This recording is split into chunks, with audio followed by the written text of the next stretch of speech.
Hello guys, তোমরা সবাই কেমন আছো? আশা করি নিশ্চয়ই খুব ভালো আছো। আর আজকের দিনটা তোমাদের সবার খুব ভালো কাটুক।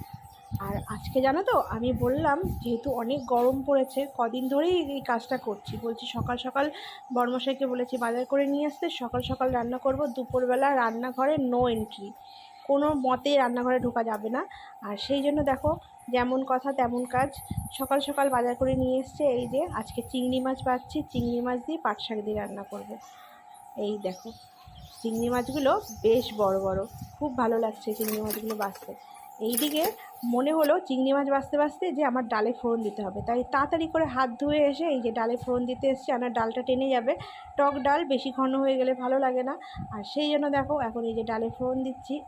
আর যা গরম পড়েছে যে কি বলবো, মানে কাউরি বাঁচার উপায় নেই, তাও সাবধানে থাকতে হবে। সবাইকে বলছি, সবাই তোমরা সাবধানে থেকো, বেশি বেশি করে জল খাও, বেশি বেশি করে ডাব খাও।